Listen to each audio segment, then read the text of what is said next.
Golden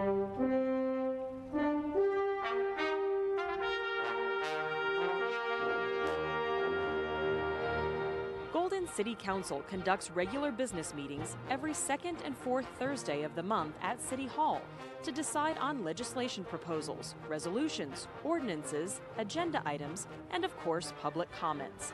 The schedule for regular business meetings may vary at times. Please check the website at cityofgolden.net for updates and changes in the schedule. All right, hello everyone, and welcome to the August 22nd meeting of the Golden City Council. To kick things off, Madam Clerk, could you please call the roll? Yes, Councilor Weinberg. Here. Councilor Dale. Here.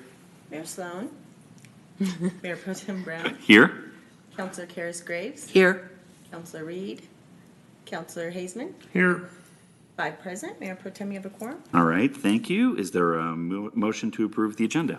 I move to approve the agenda as written. Thank you, Saoirse. Is there a second? I second. All right, thank you, Laura. All in favor of, oh, yes. The executive session's at the bottom of the agenda. There's two of them There's tonight. 2 of them tonight on that agenda. There's one at the beginning, one in, yeah. So it's the next item up. Uncle. Yeah. Okay, we've had a motion and a second to approve the agenda. All in favor, please say aye. Aye. All opposed? Okay, the agenda stands approved. And then we move to item 3. Yes. I move to recess into executive session pursuant to CRS 24-6-402, parent 4, parent B, and CRS 24-6-402, parent 4, parent E, and Golden Municipal Code 1.03.050, parent 2, and 1.03.050, parent A, parent 5, Golden Municipal Code, to confer with special counsel for the city for the purpose of receiving legal advice on specific legal questions and for determining positions relative to matters that may be subject to negotiations, developing strategy for negotiations, and instructing negotiators regarding water rights. Thank you, Saoirse. Is there a second? Second. All right, thank you, Jim. All in favor of going into executive session, please say aye. Aye. All opposed? Okay, we will go into executive session and reconvene at 6:30.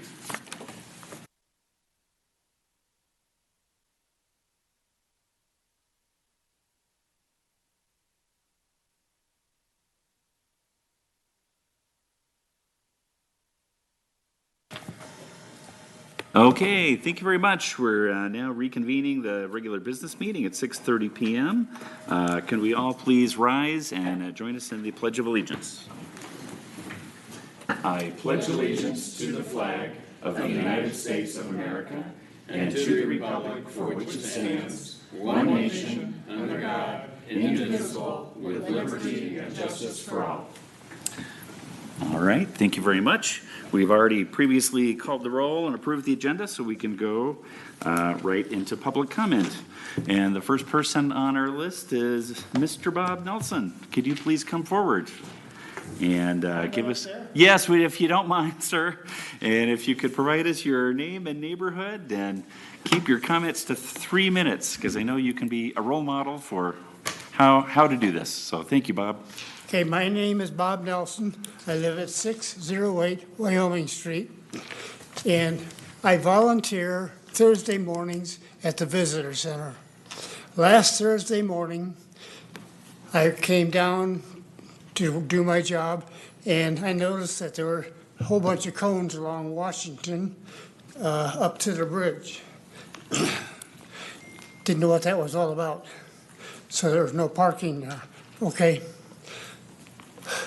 A little bit later, some more people showed up with a pickup truck, with a trailer, I don't know what it was, a compressor or something on the back end of it, and they pulled into these parking spaces and proceeded to do some work. And make a long story boring, I went out and asked them, "What are you doing?" They said they're repairing a cable. I mean, 4 of them did not speak English. The one guy did, said they were repairing a cable. And they had the access to the bridge, pedestrian-wise, blocked on the south side. And my thinking here is this should be done at night. Why mess up the tourists? The tourists are probably one of our more valuable assets. And I don't think it's appropriate. I mean, whoever in the city regulates this could suggest that they do it at night. Thank you. All right, thank you. All right, so Bob was the only one who signed up, but we can open it up for anyone else who'd like to provide any public comment at this time. Hello. Good evening. Welcome back. Eric Vera, 2133 Table Drive. Just a couple things as work continues at 2127. Just have one question for tonight in regards to that is if there is an active permit for that work to be continuing right now. I don't see one online, but that doesn't mean there isn't something there. The work is going on. With Vision 2030, we've been told that basically has no relevance with this project and or pretty much any project in town.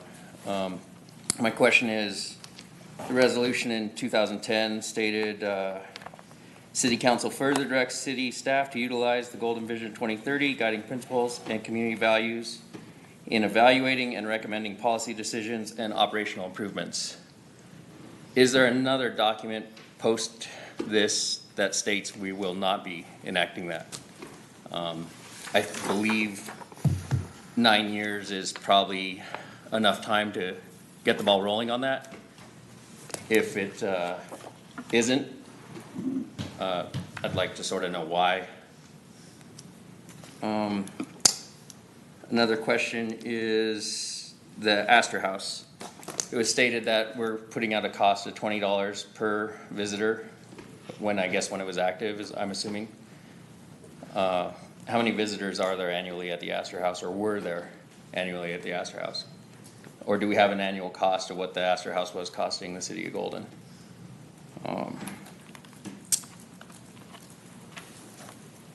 And I think that's probably about it. The other thing, I guess, is took a little offense to being told to get off the dime as a citizen of Golden in regards to the Astor House. Come up with a good idea, make something happen. I think Golden, a lot of people do some really good things around here. I'm not saying I'm number one on that list by any stretch, but I see a lot of people doing a lot of volunteer efforts.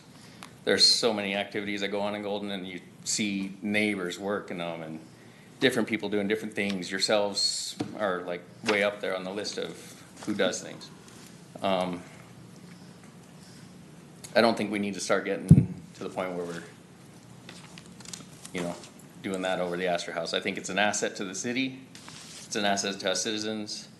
I think we need to treat it as that and move forward and just figure something out. Appreciate it. All right, thank you. All right, anyone else? Okay, seeing none, we will close the public comment. Jason or staff, I don't know if you're equipped to help us out with some of these issues? Well, I don't know that we are, because I don't know if there's an active permit right now. You can reach out to Steve at any time and find that out. I don't know, Steve, that you know today, sitting here right now. No, I would have to go look online, sir. Yeah, so we can certainly let you know that. I know you've been in contact with Steve, so we're happy to do that at any time. Okay. I can get you information on visitors at the Astor House when it was open. Obviously, it isn't now, so there are none currently, but we do have figures on that from our history and museum folks. But I don't have them sitting here tonight, so I'm happy to provide that for you. How about, does staff have any comments that could help with Mr. Nelson's comment about work being done on Washington on last Thursday? Oh, yeah, I don't know if it was a city crew or a other utility work being done. I can find out for you. It was not a city It was not a city crew? So it was work done by another,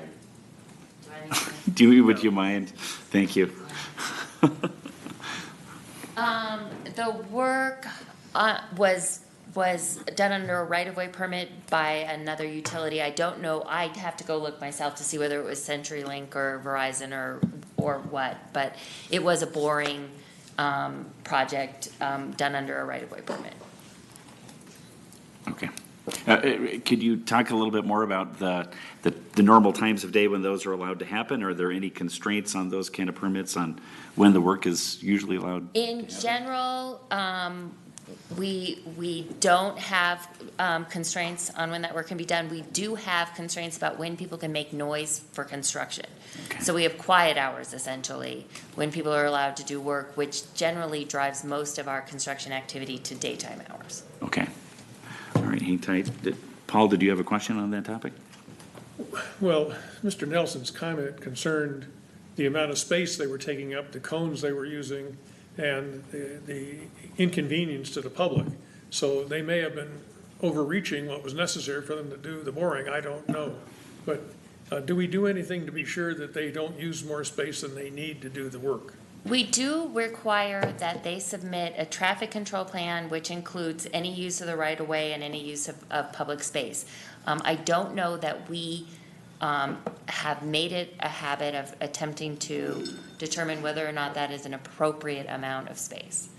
We do try and go and take a look and make sure that what they are doing is what they have a permit to do. Okay.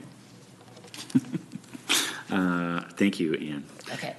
Any other questions or comments that anyone would like to offer to the public? Yes, Saoirse. Well, I wanted to check in on the comment that, that, I don't know, Eric had been told that Vision 2030 has no relevance. I'm confused by that. There isn't, do you have any? It looks like Mr. Glick is going to help us out here. I would just say that we regularly cite and reference Golden Vision 2030 in a lot of our policy decisions. So I don't know that there's a specific follow-up plan to what was initially established in 2010, but it is part of our regular conversation in a lot of your policy decisions that comes up. And I certainly understand that. I thought maybe we just needed to speak to that point. Well, the point is that the comment is incorrect. The fact that our values and our comprehensive plan does not address every issue that is allowed by code as a permit that an individual may think is contrary to the values doesn't mean that the Vision 2010 is not relevant. And so the idea that we would have gone out and changed our code after Vision 2010 to say you can't have a driveway out the back of your yard is not the type of policy change that was anticipated in that document. So it is, you can tell I'm emotional. It's a difficult thing to hear with the amount of work that council and the community has gone into it, that because it doesn't address one situation, that it's not relevant. And people have rights. People have rights under the law to build a garage, to add on to their home, and inevitably their neighbor doesn't like it almost every single time. But the fact that the neighbor doesn't like it should not be construed as contrary to our Vision 2010 values. So it's tough. It's just very tough, the difference between large-scale policy and ministerial functions that have been regulated by law for decades and centuries. Oh, good. Rob had a comment? Yeah, I just, the way it's been articulated to us before, and correct me if I'm wrong, Steve, is it's not that Golden Vision 2030 isn't relevant. It's just not the controlling document for what our zoning ordinances mandate or allow. Is that correct? Yes, or building codes or engineering documents. So as we're working through the code revisions, as we have all summer, we've been trying to incorporate more of the Golden Vision? Yes, sir. Okay, that was my understanding. Continually, yes, sir. Yes, thank you. Yes, Laura. Thanks for saying that, Rob, because I think that's important, but I don't want to In my mind, and maybe this is incorrect, Golden Vision was for the values and the vision for the community for everything, not just zoning. And we tend to talk about it mostly lately just about zoning, and we lose the fact that it's a vision for the entire city, a 20-year outlook vision for the entire city.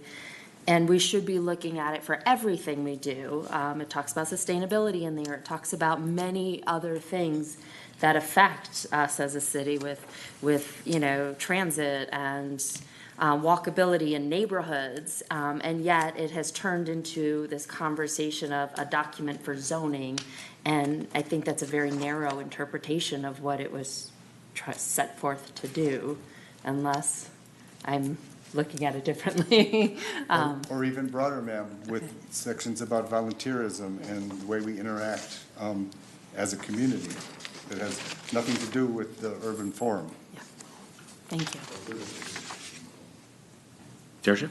Well, I mean, basically, I was going to say, and I'm a champion for, even at a national level, for our Golden Vision 2030 plan, and going to other communities and talking about how, what we went through, the 2 years that we went through in developing it. And so it's embedded in our foundational, I consider it embedded in the foundation. So when we do, every year when we do our budget, we're looking at Golden Vision 2030 as a foundation that drives our priorities over the discussion that we're having about that. When we're looking at neighborhood plans, we're looking at Golden Vision 2030. When we look at our Parks and Rec, we're looking at Golden Vision 2030. It's basically, it undergirds everything. Or maybe it arches there, It over and under. Yeah. So, when I read memos from staff, very often the lead paragraph refers to Golden Vision 2030 and the guidance that is providing for us. So I probably feel a little defensive. As do I, ma'am. All right. Thank you. Okay, thank you. Okay, that concludes the council and staff response to the comment. How about the consent matters? Is there a motion? So moved. Thank you, Jim. Is there a second to approve the consent matters? Second. Thank you, Rob. All in favor of approving the consent matters, please say aye. Aye. All opposed? Okay, the consent matters are approved. We move on to item 9, the 2020 capital improvement update. All right, thank you. We had originally scheduled this item for August 22nd. Our initial thought would be that you would have a document to review and on the CIP, but we've taken a little bit different approach. And so rather than, you will get that in September at your next meeting on the 12th, but rather than just moving this item off the agenda completely, I thought it'd be a good opportunity just to talk about in general our philosophy and approach. And so I tried to outline that in the memo that's in your packet. But in the past couple of years, we have been focused on balancing the each year of the CIP. So 2018, certainly this year, 2019, the margins were a lot slimmer, and we were focused on how do we get the projects done in that particular year. But really, the CIP is a planning document because it covers a 10-year period. And yes, it is a budget document for the year that you're in, but it also is a forward-looking document for the next 10 years. And so I wanted to, Jeff and I talked about this quite a bit, and we wanted to put more emphasis back on the planning aspect of the CIP and going forward. And, we, in the past couple of years, we used this approach of not funded things and pushed them below a line that we drew on the summary sheet and considered them not to be funded in that particular year. But there were a couple of things I didn't really like about that approach, and that was, really it gets away from the planning aspect of what the CIP should be. Second, I really think it showed artificially large fund balances out in years 5 through 10 of the CIP. And because those projects weren't necessarily in the in the mix in the early years, it showed that we had a much bigger balance, I think, than what we actually did, or that it actually showed. And then lastly, I think it was a bit confusing for your average reader of the CIP to understand these projects that were stacked up below the line, as we often referred to them. When are they going to get done, and when are they going to be budgeted for? And so part of our approach this year would be to go back and, or has been to go back and put those projects back into the 10-year program, so that it's really clear as to where they are, what year they fall in. So it's taken a little bit extra work to get that done, and that's why you don't have it tonight. But you'll have it on the 12th, and I'll go over this again then. But I wanted to spend a little bit of time just describing that for you. We've focused on making sure we have a balanced CIP over that period of time. That's been a focus of ours. And there are instances where some projects were submitted by departments that may not be ready or ripe for inclusion in the CIP. And in that case, it would make sense to show them as unfunded. But rather than doing that the way we had done it, we're going to include a new section in the CIP. When you get the document, you'll see there's a new section that was submitted but not recommended for the CIP. And so any project sheet, and you'll remember the detailed sheets that we've now included in the CIP, any project that's submitted from a department that I and the finance department are not recommending for inclusion will go into that section. So you can see what was submitted, and we'll also describe or offer some explanation as to why it wasn't recommended. And I'll give you an example of why that might be the case. Public Works submitted, you will see when you get the document, Public Works submitted intersection improvements at Iowa and Washington. And it's a healthy dollar amount. It's, I think, $800,000 or something like that. But we put it in, we ended up deciding it was in the section of submitted but not recommended for the CIP. And the reason is because we need right-of-way we need to acquire right-of-way in order to complete the project, and we don't have that right-of-way. So if we include it, without obtaining that right-of-way, which we may never get, it eats up $800,000 of what you could be spending on something else in the CIP or planning for in the CIP. And so there are some things that are just not ready for inclusion that we would need to do some other legwork or lay the framework for that project. And that's a perfect example where we need to go out and get the right-of-way first, and then we can budget for, okay, let's now do the project. We have the right-of-way we need. So you will see that, and we'll when you get the document, we'll talk through all of those. I anticipate you'll get the CIP next week, so you'll have plenty of time to look at it before the 12th. So this conversation's a little bit premature. And lastly, I would just say there are a couple things I will highlight one or two sentences on now to get you to start thinking about. So when you get it next week, you can start thinking about how we want to approach them. First one is Rooney Road Fields, soccer fields. We have $1.2 million budgeted this year and in 2020 to replace turf at Rooney Road Fields.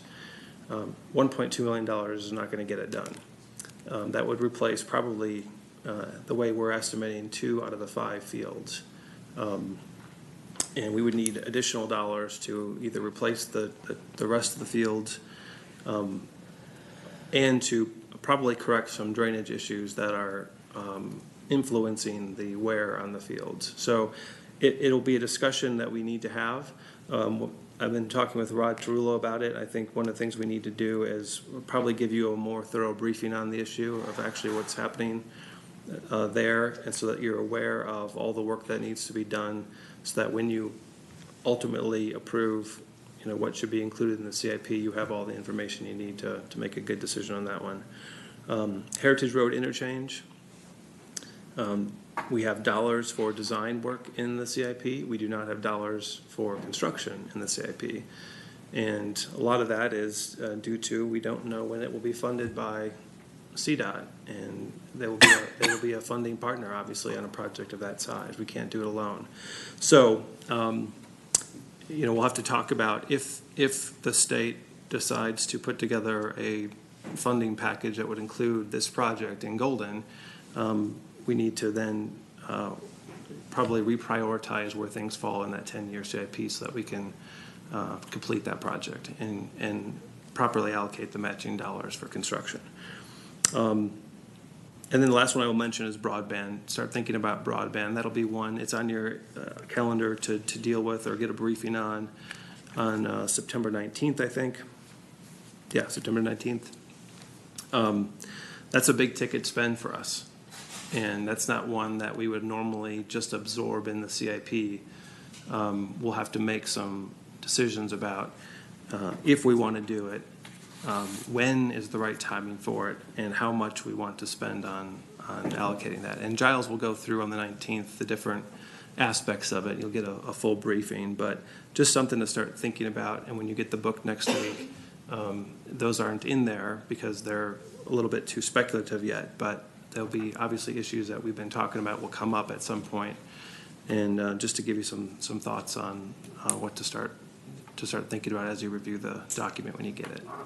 So I'll go back over all this on the 12th when we talk about it again, and we'll have the actual papers and summary sheets, and we can talk through it. But that's where we're at, and we'll review it again with you and publish it out there so everyone has a chance to look at it in advance. Before I turn it back, Jeff, anything else I missed that you want to cover? No, you're good? Okay. That's all I have on the CIP. Okay. Any questions? Saoirse. Well, I have a couple, but one is, I think I just want to clarify what I thought I heard you say is that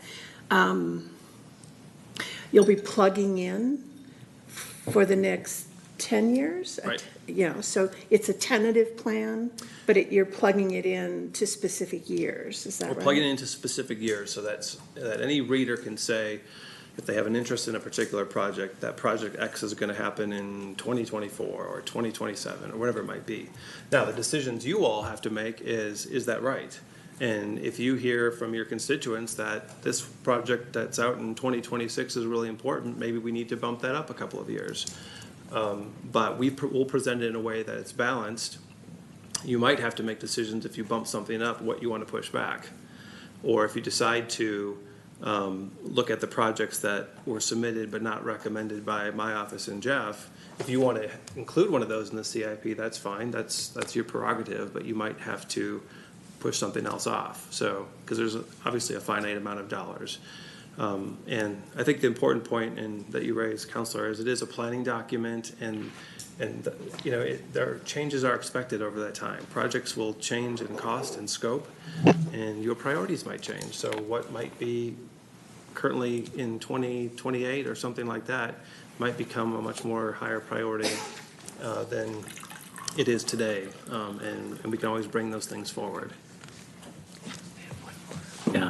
Let me just see if anyone else. Yep, Is that all right? Any other questions, Laura? And then we'll come back to you, Saoirse. I do. I just, maybe just the quick Sure, questions. go right ahead. Yeah. Are there any, major changes in the for 2020? Or are they just minor adjustments from what we approved? I think they're more minor adjustments, if I remember right. I don't think there were any major, let me see if I have this summary sheet. I'm not recalling any major If it was major, changes. you'd recall it, I I'm would sure. remember. 2020 was, again, like 2019, Yeah. 2020 is a tighter year, so there wasn't a lot of room to budget a ton of stuff in 2020. So I don't think there were a lot of changes. There might have been some minor adjustments, but, and those would come from if our projections in 2019 are better than what we anticipated last year, we have more money available, we might have slid other projects up. Or if something didn't cost as much as we thought it would, Heritage Road landscaping, for example, that might have freed up some dollars to do something else in 2020 that we might not have planned. It sounded like the Heritage Road interchange, we have design dollars in there. Does that mean that we have the funding that we had? Didn't we go for a grant, or didn't we ask for some funding for that? Does that mean that's secured, or is that still? No, Okay. but here's why the design It's still part. in there. It's still in there. Here's why the design part's important, because you want to have a project that's ready to go, so that when CDOT has their money, that's what they're going to look for. They're going to look for projects that are shovel-ready, that they can fund, and we want to be in that position. So that's part of getting the design done work. And then just quickly, on the, for the Rooney Road, I know you said you get more information about the drainage and what's going on. Will we also have information about the usage? Because I honestly, I mean, I know the one soccer program, but I honestly don't know how often it's used, you know, just kind of usage of the fields. I don't know if I've ever seen that, so that'd be great to have in there. Yeah, we can get that. There's also, you know, obviously a lease agreement we have with the county regarding that space. We'll bring you some details on that because it does expire, I think 6 or 7 years from now. So I also think it's a rolling lease agreement, so that if either side objects to it, it just rolls over to another lease period. But you should have that information because if you're going to invest significant dollars into a facility, you want to make sure you're making a good decision. Thank you. Yeah, Jim, and then back to Saoirse, is that okay? Yep. Okay. I think I understand the whole concept of not plugging in dreams, but we're still going to get a dream list, right? Right. So instead of taking and plugging out here in 9 years based on our projections, we're going to have below the line and we'll be plugging better projections. And we still, the council, wherever it might be, whoever it might be, will still have responsibility for making decisions on what to put in. Yeah, some of the things that you will see, and it's hard to talk through it, I know now, because you don't have it in front of you. Succinct. Yeah, part of what you will see is some projects that may be considered part of that dream list. There are new things that we currently don't have that would be nice to have. And that's probably why, you know, we've decided, well, our focus is always on maintaining first what we have. So those things may not be recommended to be in the 10-year plan. But there are also things that are there for you to review that if you think are important, you can always, you know, move them in. I mean, the important part is there also are dollars as you get out into years, you know, 5 through 10 that, you know, there's a healthy fund balance there. So there will be things, opportunities for you to do projects that maybe aren't in there currently. Okay, Saoirse? Laura covered it a little bit. The not ready for prime time projects, more or less. Yeah. I know you're not going to call it that, but that's essentially what it is. Within the explanation, there would be, I mean, they fell into very different categories. So the part that Laura mentioned that I was thinking about is that I'm assuming that you would provide information about, like, we're not ready to do this, we don't have the right of way, blah, blah, blah, but we can be nimble and we can, you know, we can pick up on this quickly if the opportunity arose. You know, there's that category. And then there's what would it take to move this into, I mean, the information would be on the sheet, I guess, you know, what it would take to move this forward into a, now we're ready for prime time, you know, project. Yeah, and I could describe that, and some of them are going to be fairly easy. If you wanted to move them in, I mean, they're $100,000 project. It's not going to break our plan. A broadband project is a different story. That's something that you need to really talk through, you know, something that could cost many millions of dollars, how to incorporate that into the 10-year plan. So it depends on the exact project you want to talk about, but yeah, some of them maybe it's not ready for prime time, but it's easily incorporated if you really want to do it. Any other questions down here? Nope, Laura? So I know in past years we had projects related to like the Clear Creek Master Plan.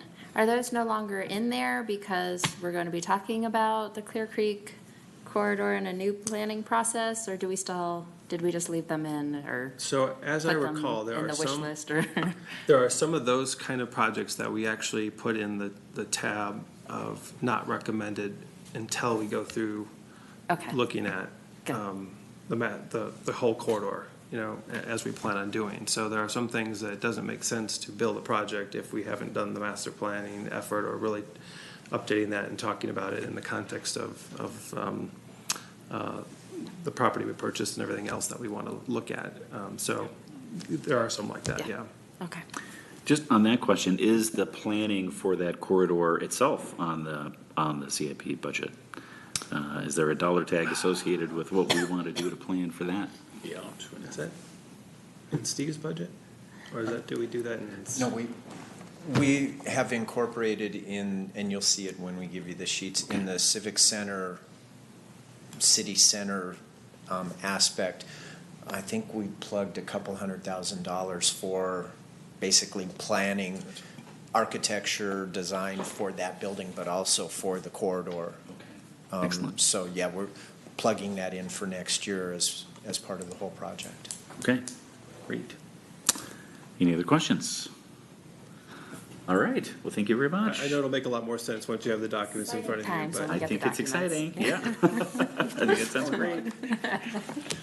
Okay, moving on to the next item on the list. Steve, I'm assuming this is you, enforcement of activities and encroachments on the right-of-way. Everyone else took 2 steps backwards.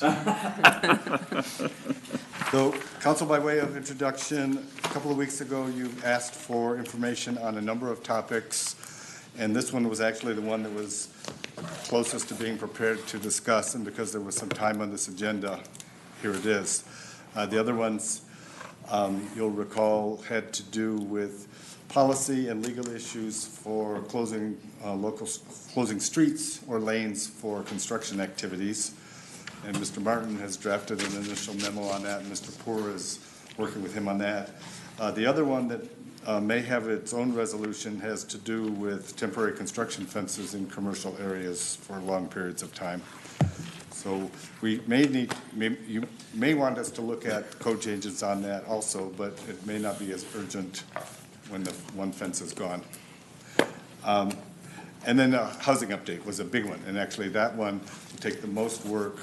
And because the Urban Renewal Authority has been working on economic tools, I want to kind of coordinate the financial tools with the efforts of Planning Commission, which are part regulatory and part suggested tools. However, this one had to do with questions that council asked in this forum regarding what is our authority and what is our practice and what should be our practice regarding activities and what I would call the right-of-way edge. So imagine as you can that in the old part of town, the original town plat and all the original plats had 66-foot wide right-of-way. And within that, they have 36-foot wide streets, what we call flow-to-flow, curb face to curb face. All of the downtown area other than the big streets like Washington. That leaves 14.5 feet from back of curve to property line. And that includes a tree lawn that looks like the person's front yard and a detached sidewalk, or sometimes it's an attached sidewalk. But it can be a significant strip of property between what people think of as the street and their actual property line. And that's the area in question. However, not everything is that classic front yard. There are corner lots that have side yards. And what you've recently become aware of is that there are through lots, we call them. Turns out there seem to be about 6 through lots in town that have rears. And sometimes if you are a corner lot and a through lot, you have 3 sides of your lot are right away. So coincidentally, the main chapter about permitting, chapter 11.08, is under rewrite right now, primarily because of our desire to keep ahead of things like 5G poles and other uses in the right-of-way that are not the uses that we regulated 30, 50, 100 years ago. So it's timely. It's timely to talk about this. When I first started thinking about how to present it to you, I thought, well, I'll make a handy-dandy chart for myself and for council and ask you to fill in, realizing not at the time that if you get a PDF of this in your packet, it's probably not writable and this cute little chart isn't of any value to you. But what I want to talk about tonight, and not take advantage of the fact that it's not late yet, but as briefly as you want, is do you want to see more aggressive regulation of some things that we have not been regulating? So I'm going to just talk to the chart right now, if it's okay. So there are activities that are closely regulated. And I was only talking in this about construction and destruction, but also, as came up in Mr. Nelson's comment, right-of-way permits are also part of that Title 11 of the code when people need to do work in the streets or when they want to close streets. But for tonight's purposes, I was going to start with what we have on the chart here. So we very actively regulate and require permits and traffic control plans and you need a municipal contractor's license to work in the right-of-way. I hadn't thought about that. If you decide that me, Mr. Homeowner, needs a permit to change the sod in my tree lawn and I need to hire a municipal contractor to do it, that could be a little bit burdensome. But sticking with the first section, activity currently requiring a permit, anytime you want to construct, alter, replace curb, gutter, asphalt, street, concrete, anything in the street, that requires plans generally. It requires a traffic control plan. It requires a permit. Anytime you want to construct a retaining wall or steps, and typically you're not. Typically, we find people have already constructed steps or walls in the right-of-way when we get down to encroachments. But if we were to allow that, for example, the stairway, the large stairway in front of the GRL building where the Geology Museum is, required this type of a set of plans and permit. They also did it the right way instead of backwards. They got a license agreement first to do that. But periodically, there are walls that are required, not as part of a city project, but walls that are required or allowed in the right-of-way, and they, of course, need engineering and permit. Driveway access. When you create a new driveway access, you need this permit from Chapter 11. Bus shelters and benches are structures. They require actually building permits as well as a right-of-way authorization to be there, and utility street cuts, any sort of utility cuts. So you may want to, I wouldn't see this as a category that you want to stop regulating. And when you see the new Chapter 11.08, you may want to make sure that we're regulating appropriately. But I wonder if it's a good place to stop for a second. Is there anything really to talk about under the section that we're most actively regulating? No, yes, just one random question. As I understand it, Steve, one of the issues we've had is that we're not entirely sure where the right-of-ways are in certain parts of town.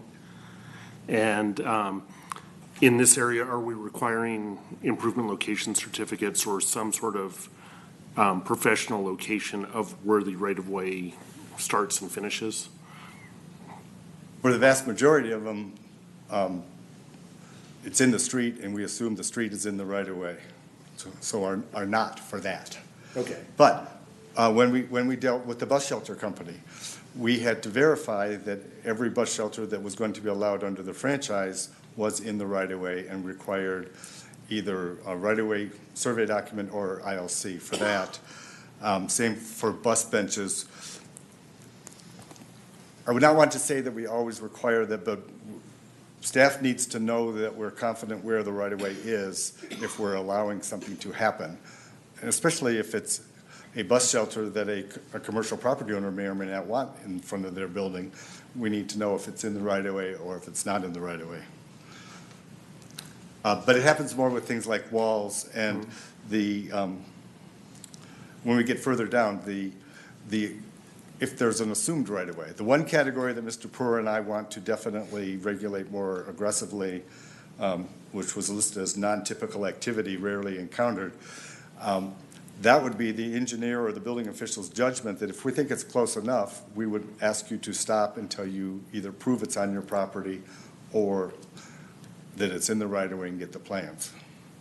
Great. So I think this is one of those areas that is not as black and white as other areas of code, especially if we don't know where the right-of-way line is.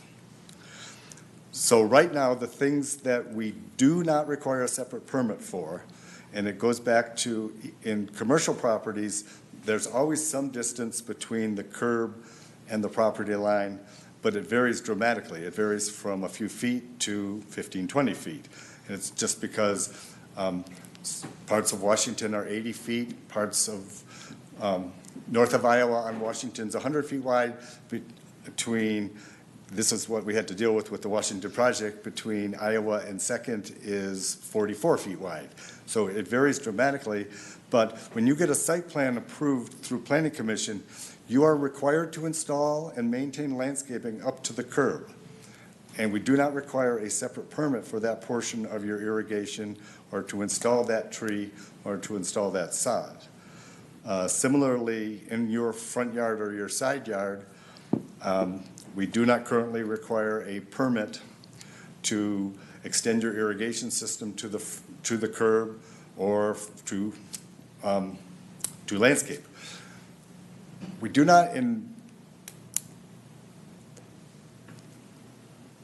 I cannot think of any single-family area where we required front yard landscaping. One of the evolutions in the 80s and 90s and early 2000s to try to deal with tract subdivisions was to require front yard landscaping. When we require a tree like we do in commercial, or have planted it like in the old parts of town where we have a beautiful row of street trees, we consider those to be city-owned trees once they're installed.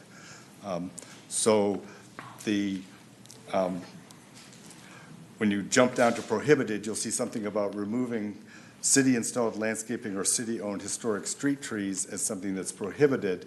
But in general, we do not regulate what people do in that right-of-way strip in their front yard. And we're painfully aware of it now, but we also have not regulated in the past. In every case that I know of through lots, it's what we would call volunteer landscaping, that either nobody planted or a homeowner planted long ago, and have not regulated the planting or removal or trimming or maintaining of that type of landscaping in the right-of-way, sometimes outside of a fence, sometimes inside of a fence if the fence is in the wrong place. So the first one, so perhaps to stop.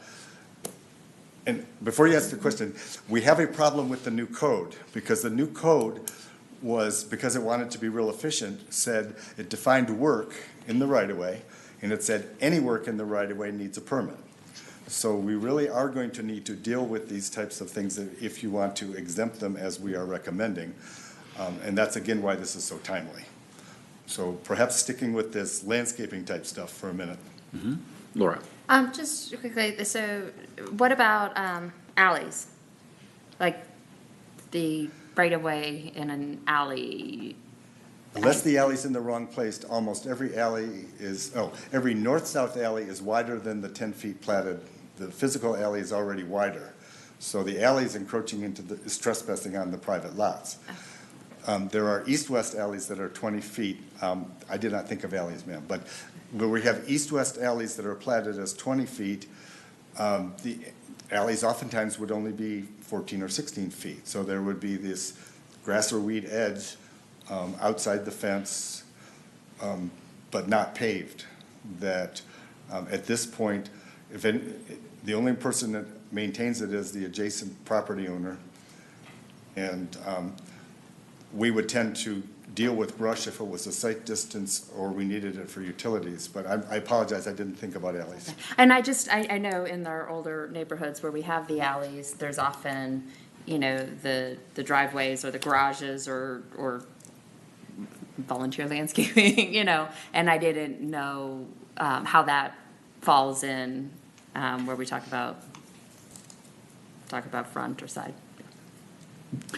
Can I ask a quick question too, just about those trees? How would a homeowner know what's a historic street tree that is prohibited from removing versus another tree that may have been planted long ago by a previous owner, but really falls into that other bucket of things planted? The only good part of town to know is the old part of town where it's between the sidewalk and the curb. And more likely than not, lots of people would not know. Lots of people would not know that their property line doesn't go to the street. And I believe Public Works keeps a database of Yeah, we have those a city street database. trees. We know where all what we believe are the city-owned trees are. Every one of them is GPSed. Right. But how the homeowner would know, They if don't you're. have a tag on if them you're- or something. Barcode. Yeah, barcode, right, yeah.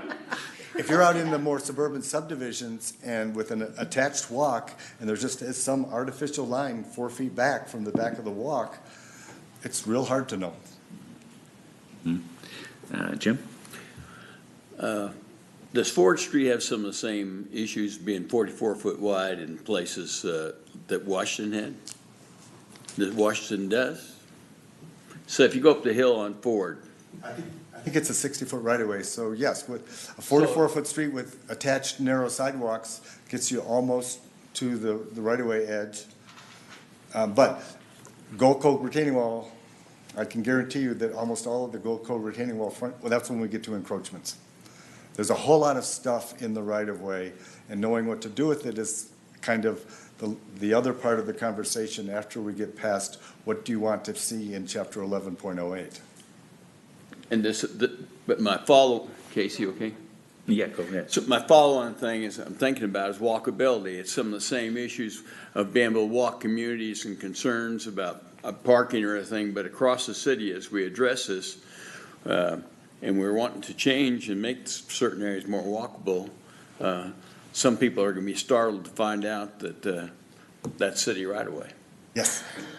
And when you're faced with a choice, when it's narrow right-of-way of losing parking or having narrow sidewalks, I mean, if we be honest with ourselves, that's why Ford hasn't had major improvements in the last couple decades, because we don't know how. Without massive right-of-way acquisitions that we can't afford and massive disruption to people's front yards, real and perceived. Thank you. Any other comments, questions? So the question is going to be, do you want a landscaping exemption? Narrow or broad? Just a comment, it was like, it's kind of like, I mean, have you thought of like an easy way to sort of alert homeowners to, like, what would we recommend to them to check and see, for their, any right-of-way issues that might be impacting their property? I'm sorry for laughing. You can imagine the look we get when we ask people, do you have your survey from when you refinanced your house? Oh. So, no. Depending on what you do, if you choose to take a little bit more laissez-faire attitude about front yard landscaping other than the city's historic street trees, then it's less of an issue. Kind of depends on how far you want to go towards regulating this strip as to how we would have to then communicate with folks. Okay. So I guess we're going to try to draft some sort of exemption for the type of landscaping that I've described, which does not include constructing walls and things like that. Okay. Okay. Yeah, Rob? I guess one thing I'd like to look at some point is many of the sidewalks in the older neighborhoods are really narrow. They're not really walkable. And it might make sense to start a dialogue with some of the people who abut those sidewalks to say, at some point in the future, we may need to widen this. So just be advised that, don't over landscape here because we might need to build a wider sidewalk to make a walkable city. And the biggest offender are those block pavers you buy at Home Depot. I thought you were going to say my yard. Okay. But in a weekend, and people sometimes know we don't work weekends as much, in a weekend, you can create a nice 18-inch, 2-foot-high wall, which doesn't need to be engineered by code. The only thing that needs to be engineered, it should be on your own property, but the only thing that needs to be engineered is over 42 inches.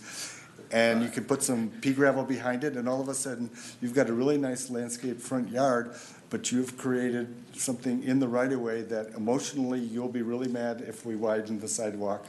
So if nothing else, as we survey neighborhoods for walkability, that would be a nice conversation.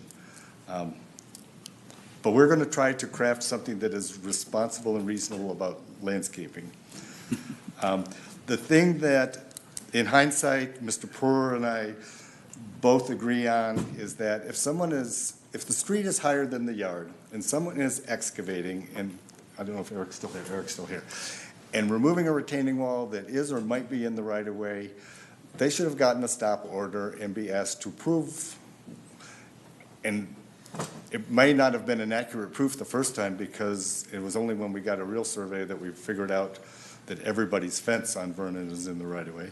But if you're excavating, even if it doesn't look like it's undermining the street, if you're excavating in or adjacent to the right of way, we think that that should require the permit and a lot more data. So we don't actually have to add that because the attorney's definition of work includes pretty much everything. Everything is going to be now included unless we do an exemption for certain types of landscaping. But that was certainly a lesson learned, that we don't know where the right-of-way line is not to me an acceptable answer anymore. Laura? So with this new definition or this new, is it just in the right-of-way, or can it also be right-of-way edge like you've listed here? Because we don't necessarily always know right-of-way. I mean, being able to define that if it's abutting the edge or close to, that should require a closer look or more information or validation of where the right-of-way is. I'll have to check with Mr. Martin and Mr. Williamson that at some point there's judgment that the chief building official or the city engineer believes there's a real good chance it's in the right-of-way, and it's something important like building a wall or digging an excavation. I would hope they would have the authority to question it. Okay. But I'd like that's what to we'll make look at. sure that that's in there, that it doesn't say it's in the right-of-way, but if it's. Or that we have to prove it. And Or that we- And I would think we'd want to include some language about what's called the subjacent lateral support of the right-of-way. That sounds like So we would want to great extend language. our authority over, excavating in a manner that Yes. would Thank cause the you. right-of-way to collapse. You're right. Yeah. If it would impact the right-of-way, but it's, I don't know, I shouldn't say it 10 times, but for the 5th time, it's really timely that Mr. Martins was working on this, even though it was for a different purpose, but it's in this exact section. Saoirse, and then Paul had a question. So it sounds like we're working on definitions and code and such, but at some point it sounds like it might be a good idea. Maybe it's too late now, probably is too late now, but maybe next spring, before people start doing projects, to have at least an article in the Informer, right? Yes, ma'am. Excellent point. Yep, Paul. The sheriff's nailed it, so never mind. Oh, okay. Jim? One last informational thing. Steve, when utility companies come out and mark wires and stuff, do they tell the city they're doing that? So, they always say, call us before you dig. Oh, yeah. I doubt that they tell us when they're doing locates. They get permits for their work. They get emergency permits the next morning for bad things that happen in the middle of the night. But they're very good at getting permits, but I doubt they get permits when they do locates, because it's a locate company comes out and paints the ground. Okay. So that's one change that's come out of this. I was trying to figure out what to tell you how many encroachments there are in the community. And I was thinking dozens to hundreds and then scores to hundreds, because scores it's not as good a word as adjacent sublateral support. But there are a lot of encroachments in our right-of-way. And a lot of them have been there a long time. And what to do about them is something that wouldn't necessarily be in a code. The tough thing is when staff becomes made aware of an encroachment, we feel compelled to do something. It's almost never necessary to remove it because they're usually small, and if we needed the right-of-way for something, we would have discovered it long ago. And oftentimes it's when someone wants to extend a fence that's already been there that's in the right-of-way. And so the typical thing, and you see, once in a while you see them, is a license agreement. It's a revocable permit to leave it there. But to date, our opinion has been that it is not our position to be heavy-handed if we don't actually need the right-of-way, and especially if it's been, most of the time it was either two owners back or one owner back. It's not even the person who did it. So it's been our position not to be heavy-handed about this, and that would be something that if you ever wanted us to become more assertive, like I don't know what to do about the back of Vernon Drive, where I think all but one fence and 4 sheds are in the right-of-way based on the survey we got. I don't think it is in the best interest of the city to go out and spend a whole bunch of time worrying about that, but that's the kind of a policy direction. We've never really gotten it, we've just sort of, it's been the practice. Paul? I'd like to ask Mr. Williamson a question. I agree with you, Mr. Glick, about, not being heavy-handed. On the other hand, if we know about something and then we don't do anything, and then they have a knowing use, and back in 1907 in law school, they had a concept of adverse possession.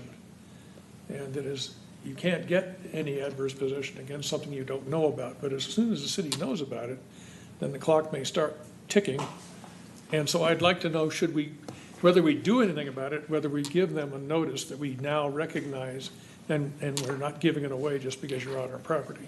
Well, Can you we are comment on that? protected. We're protected because under the law, you cannot adverse possess against the city. Okay, well, there's a great answer. So that, that's our ultimate protection. When we become aware of an encroachment, I think it's largely up to staff's discretion, prosecutorial discretion, I'll call it, to determine whether or not we need to take action against that particular encroachment. I think we kind of use a common sense approach to determine whether what is now known as an encroachment is significant enough to require staff to go out and either correct it, require a license, or require removal. But just as a follow-up, if I may. So that's great news. But you may get an expectation as a homeowner that the city knows about it and they're not doing anything about it. And then we're going to surprise them with the comment that, well, you can't adverse possess against the city. And where they had this expectation they continue to do what they've been doing. So I'm wondering, in Sheriff's article that she's going to write, or in whatever we might put in an informer, that when we talk about right-of-ways and encroachment, we may even had a paragraph in there that says something along those lines, that we are not necessarily heavy-handed, but you can't gain a property right against the city. I think that would be important to include in that kind of an article. One of the changes over the last generation is our ability to maintain digital files for long periods of time until our whole system doesn't become usable anymore. But I think we should send notices. One of you had mentioned that regardless of our legal position, I think it doesn't hurt for either planning or engineering to send a notice that it looks like that little landscaping retaining wall you just built is in the city, and in a polite way say, please don't do it again, and we may need to ask you to remove it sometime. Laura? And that was going to be my question. If a letter sounds nice, but is there something that we could do that would stay with the property? Because the situation of the next homeowner doesn't know about it. Because at some point, we may not need that right away today, but sometime in the future, it may be needed for a street project, walkability, bikeability, some future digital need that we can't anticipate today could require it. And if we know it now, but it doesn't perpetuate, we end up with that, well, that wall's been there for 3 homeowners, what do we do now? So I don't know if there's a way to make it so that, when it's then sold, they also know that that isn't where the right-of-way is on their property. Or. So my question to you, Mr. Williamson, is if we don't survey it and don't know for positive, could we record something that says we think maybe? You know, it is a difficult question because if we're wrong, we could be liable for what's called slander of title. So you want to be sure before you record something that might be construed as damaging the private property rights. It's a difficult question. But where we've surveyed it But- and feel, Yeah, if we're confident, we can record the survey, for example. Likewise, when somebody buys a property, typically they get either a survey or an improvement location certificate that would put them on notice of any potential encroachments. But we don't have any control over the survey they get when they purchase the property. But if we do a survey, we can actually record the survey, and that does somewhat put people on notice. I'm not sure as a practical matter whether it does, but it does legally. Well, you got a question? Well, just as a follow-up to what, a good comment that Councilor Weinberg made, and, you know, jiving with what you said, is that, well, if we are gonna send these notices out, if a homeowner gets a notice that's perfectly friendly, says, hey, we're not gonna do anything about it, but just so you know, it could happen. It seems to me that that homeowner now is liable for the next owner, you know, that they would have been on notice. So it may have been what you were trying to say. It's what I'm thinking now, that your point is that maybe we should be sending out those notices when we know of an encroachment. I'd like to discuss it with Mr. Williamson's office as for those that don't seem to rise to the point of being worth the effort to make them move it, which will cause a lot of hard feelings, or do a license agreement, that there would be at least some acknowledgement of it by us. So I think we should work on that. Struggling with that concept. Well, I think there's a difference between legal notice and just a good neighbor notice from the city. You know, I think if we start sending out letters, if I'm an average homeowner and I'm getting this legalese letter from the city, I might be a little put off by that, or scared that you're going to take some kind of action, even though we might not intend to. And maybe the better approach is through our regular communications, just as a FYI sort of, hey, here's what's allowed and not allowed in the right of way, and you know, you should be cognizant of it and aware of it, and if you have questions, call us, we can help you figure it out. But you know, we can do regular just public information postings or in our Informer, and I don't know, I think it has a softer approach than starting to notice everybody who we might think has an issue. I'm just offering that up. It's well taken, yeah. Or maybe both if it's something that's extreme enough. Want to beat this horse slow? Yeah, go ahead, Jim.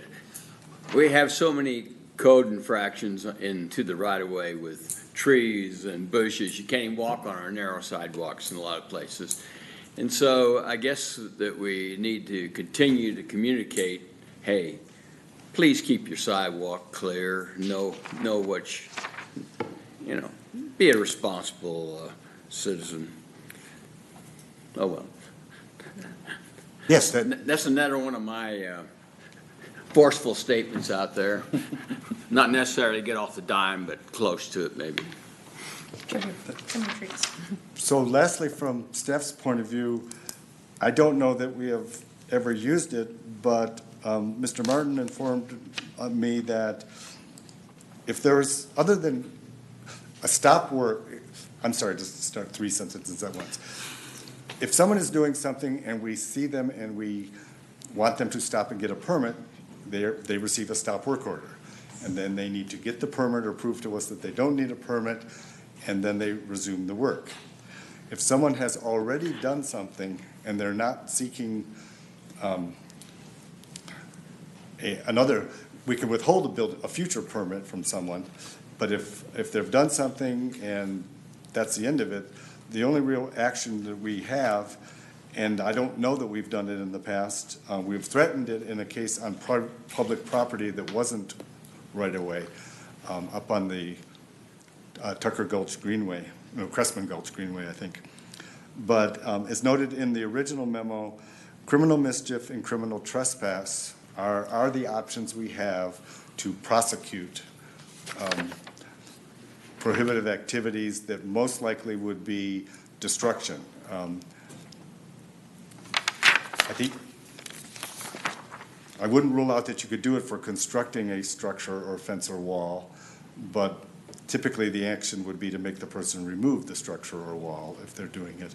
But if they've removed a city-owned feature or one of the historic trees, and it's determined that it was serious enough to warrant prosecution, we do have already the sections 804-420 and 804-450. I confess I did not read them, but you might read them, and I will read them. You might read them and see if you have any questions or comments on them. They are probably general as they need to be, but that is our ability to prosecute actions that are prohibited, including removing things that are city-owned or controlled in the right-of-way, or constructing things in the right-of-way. Can you repeat those sections, please, Steve? Yeah, they're on the bottom of the July 25th memo, but it's 8.04420 is labeled criminal mischief, and 8.04450 is labeled criminal trespass.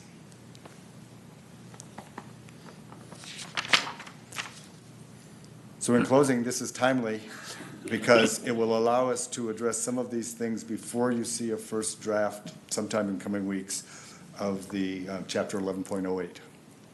Great. All right, thank you very much.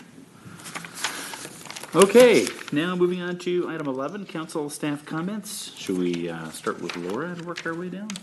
Sure. I actually had a question and then something else.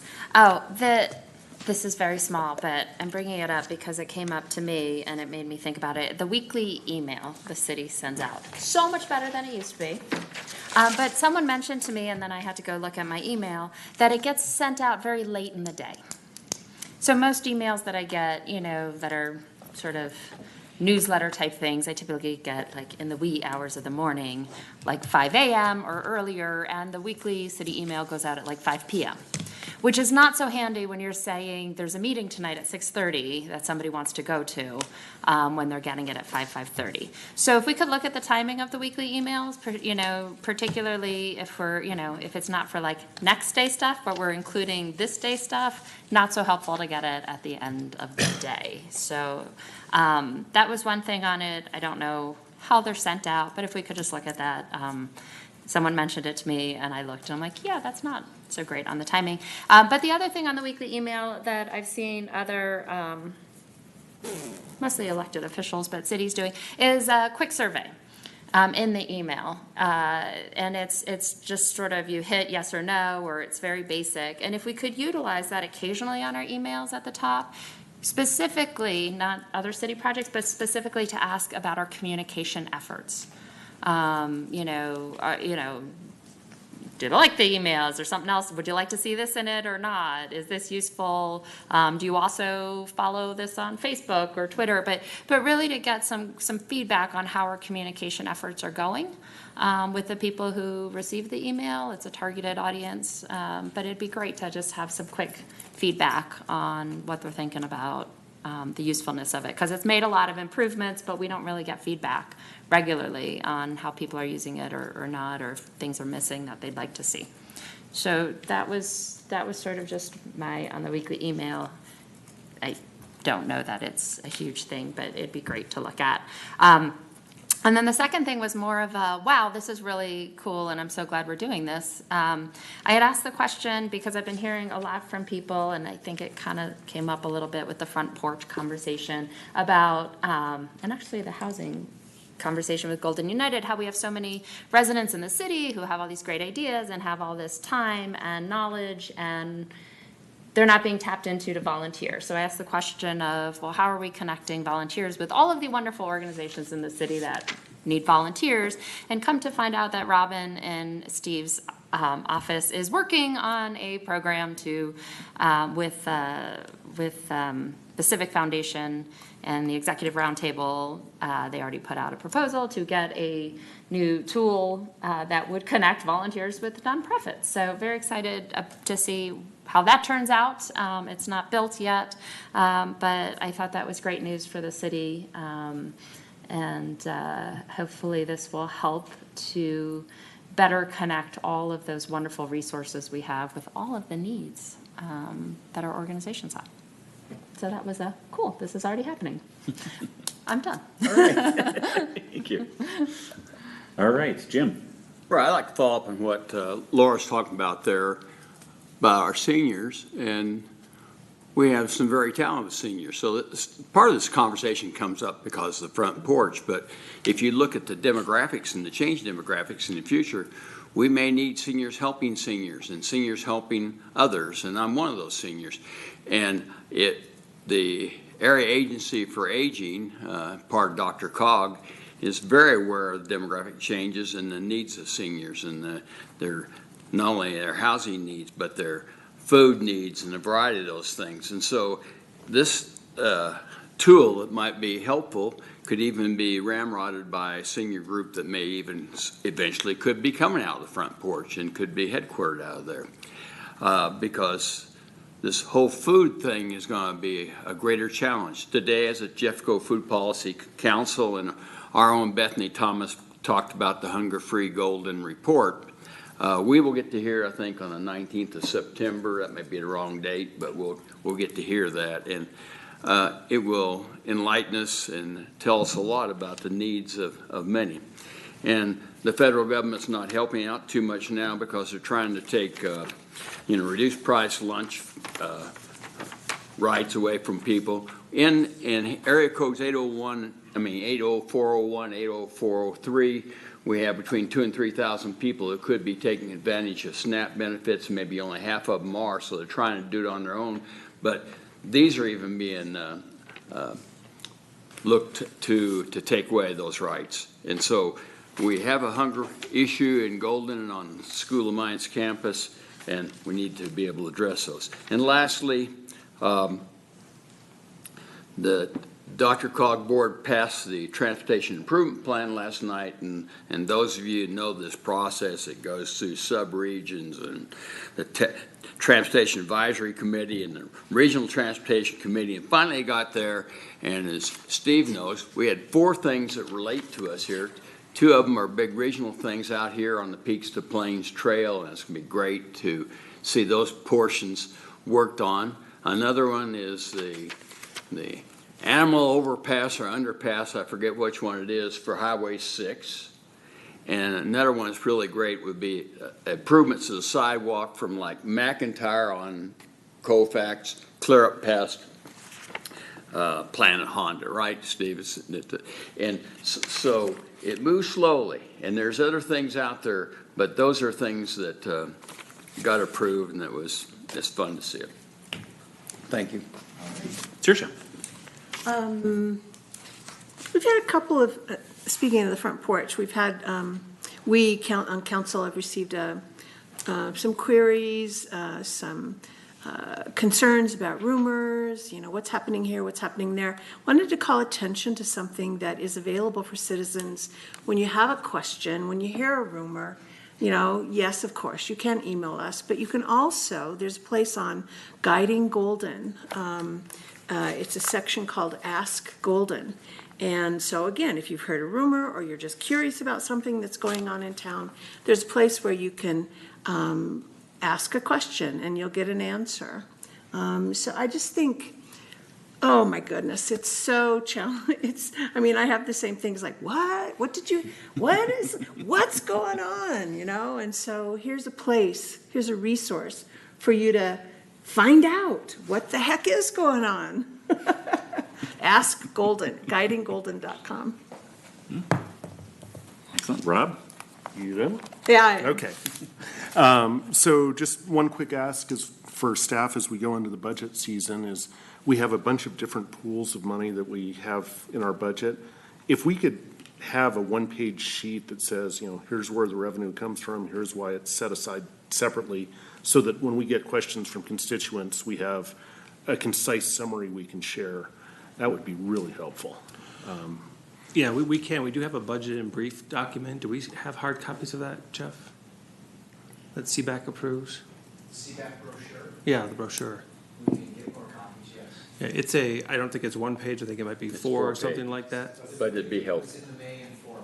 It was in the May Informer, but we can get hard copies It's a to give you that. Yeah, we get the questions as the budget season rolls around, not in May, so that'd Yeah. be great. Yep. Thanks. All right, Paul. Mentioning the Peak to Plains, I see that they've started. If you go up Clear Creek, and you see on the left-hand side, just before you get to Tunnel 1, construction has already started on a pathway that's going to come down towards Golden and link up at the bridge that goes over Clear Creek, the footbridge. So that should be done next year, and it's good to see they've already started doing that. With regard to Mr. Nelson's comments earlier about permits for construction in the city, it just does seem to concern me that a permit up where I live, okay, we'll do it whenever you can get around to it, but if it's downtown, do we know what the time how much time they're planning to use? What is their estimate for what they're going to be doing? And, is it able to try to put that at a lesser trafficked time for tourists than any time, or as long as it takes? So I'm just curious if our permit could be a little more precise about the downtown area. And so I just make that as a comment, because I think Mr. Nelson had a good point there in terms of the visitor center. Laura and I were present at the EDC yesterday, talking about transportation. And they had several speakers there, and I scribbled notes like crazy, but they made no sense later because of the funding sources that they've had to kludge together just this year in order to provide funding when the Prop 110 did not pass last year. And so there's still a lot of emphasis apparently in the legislature to keep trying to find sources of funding to improve transportation. And it's not a lost issue, but it's certainly not going to be able to be funded at the way it would have been if under Prop 110. And there apparently will not be any bill or any prop this year to try it again. So it looks, kind of satisfactory as they try, but it's not really solving the problem of the $9 billion gap that exists for projects that need to be built now. So Laura, could you have anything to that? I just could not understand or try to quote my notes. I guess the only thing I'd say is, I don't know, some years council takes a position on ballot issues, and sometimes we don't. The two that they shared with us was the Jefferson County 1A, which the county commissioners have put on to deal with the county budget, which does obviously impact Golden as part of the county. And then the other one that they talked about was Proposition CC, which is the statewide that would basically retain the tax revenue rather than rebate it. And they talked about the three areas, transportation being one of three where the money would go. Education and higher education. Higher ed and yeah. So it was a good meeting, good information, but it was just a water hose effect that I could not keep track of it all, but I was glad to be kept informed on that. Finally, I did send a note into staff about my pleasure in the improvements that made to 93 that has extended the 2 lanes from Iowa on up to Washington. And I think that's a big improvement. In talking to staff, the question is, can we take it on up to Golden Gate Canyon Road, and how hard would that be to do? Or beyond, just to make make it a 4-lane road. And the answer is that CDOT's aware of that and they're looking into it. So I'm glad that we have a chance to keep an eye on that, because I think most of our citizens would like to see that improvement, and that we try to keep a focus on every little increment to move, even if it's not the whole project. At least we could keep an eye on that. That's it. Thank you. All right. I'll just quickly mention that there's Coffee with the Counselor coming up on Saturday, September 7th, since we won't have another city council meeting before then. That's at 3 p.m. at Cafe 13. I'll just also quickly mention, I hope everyone has been really reading all the city notices, and I appreciate the city putting out lots and lots of notices about the Colorado Classic. There's great information on our own website. The Colorado Classic website is great, and I thought I would just make a plug for the app for your phone, by the way, is really terrific. It shows you everything about the race that's going on. You can watch it live on your phone. You can find out about all the racers. It's and the impact to the community, what roads are closed, all that stuff is all right on the app itself, which is very cool. So I look forward to that. All right, that's all I had. Monica, did you have anything? I don't. Thank you. Okay, Mr. Williamson. I do not. All right, Mr. I Slawinski. do have a couple of things, but first in response to Councilor Haseman, we do take into account length of closure in terms of time as part of the right-of-way permit process. I think what Ann was mentioning was we don't actually look at, do they need all of the space that they actually requested? And, yeah, that's something I guess if it were downtown, we could take a closer look at. But I think this was a one-off right in front of the visitor center, but your point's well taken. And the length of closure is something that's factored into the application. So I just want to make that point. Two other things.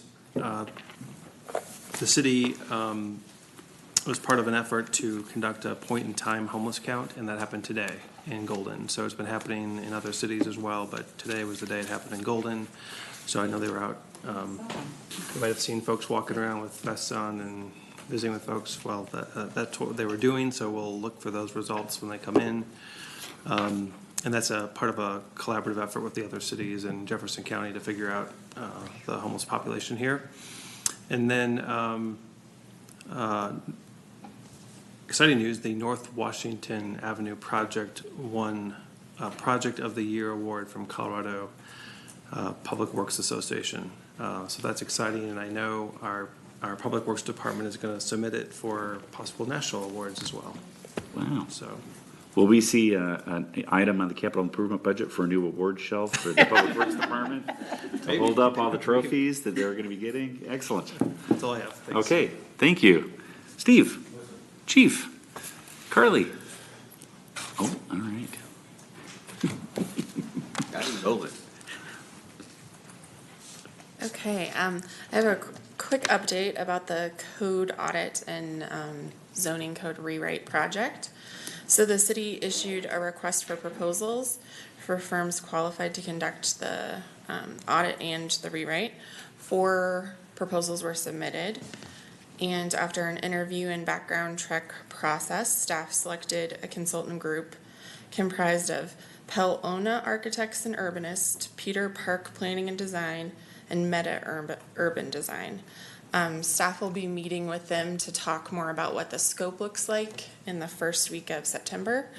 And then we'll also be inviting you all and Planning Commission to a meeting to talk about scope and what the project will look like before we bring the contract to council officially to approve.